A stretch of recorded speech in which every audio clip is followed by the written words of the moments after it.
That's the past for you. Not only does it come back at the most unexpected and inconvenient times, but it's set in stone, said American mystery and crime writer Jeffrey Deaver. Unresolved issues have a way of coming back from the past, looking for a resolution. And so, once upon a time.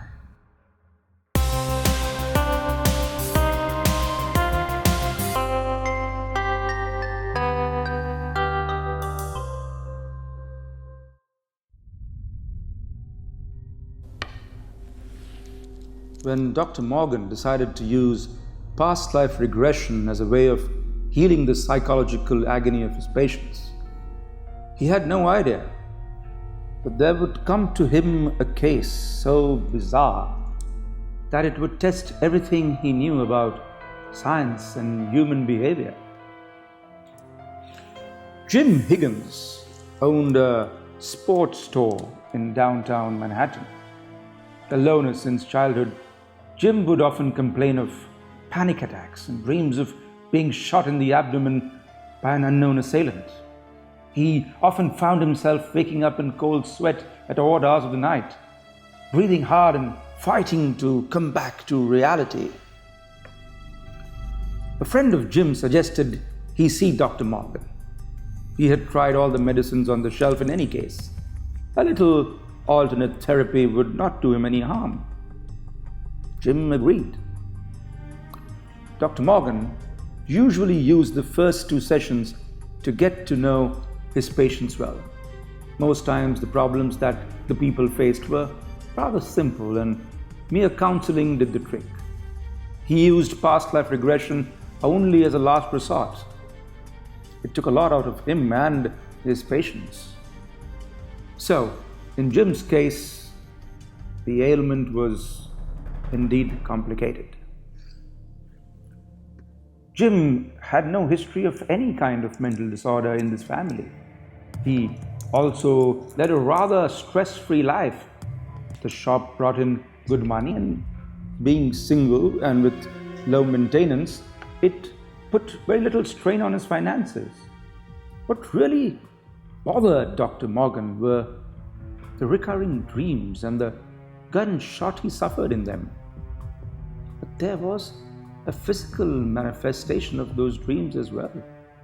Jim would suffer terrible pain in the abdomen region, and the various tests did not reveal anything out of the ordinary.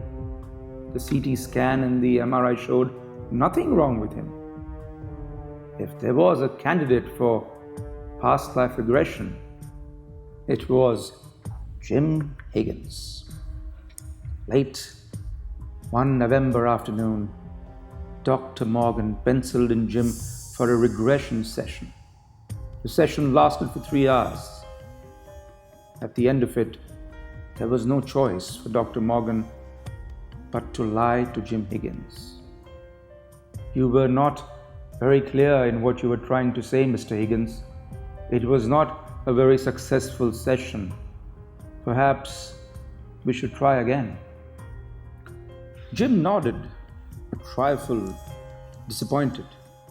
He was expecting his problems to come to an end, but he took courage in the suggestion of another session. What Jim did not know was that his session was copybook regression. It was what he had divulged in the hypnotic state that had struck panic in the heart of Dr. Morgan. It was late at night when Dr. Morgan began to play the audio recording of the session with Jim once again. He allowed himself an extra drink that evening. He certainly deserved it. He could hear himself clearly on the recording. What year is it, Jim? It's 1963 November, but the sun is out. Jim whispered, barely audible. How do you feel? Asked the doctor. I'm scared, very scared. They have trapped me.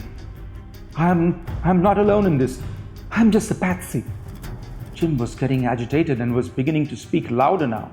Who has trapped you? Do you know them? Yes, they are very dangerous. I did not do it. They are putting the whole blame on me. It's going to kill me. I am not going to get a trial. I am a dead man. This conspiracy runs too deep. Jim was clearly panicking, and his voice was fairly loud. What conspiracy? Dr. Morgan shot back. The assassination conspiracy. The assassination of President John F. Kennedy. There was silence on the tape. It was like Dr. Morgan had been hit hard. What is your name? Asked the doctor. Caution was evident in his voice. My name is Lee Harvey Oswald. I did not assassinate President Kennedy. And I have come back to expose who has. Dr. Morgan switched the tape recorder off. The question was, should he help Jim Higgins in his mission, or dissuade him and tell him that the sessions were not working? He knew he should help Jim.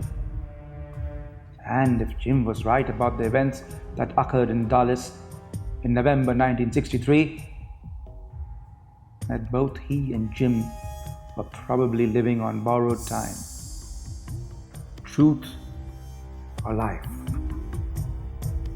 What was more important? Wondered Dr. Morgan.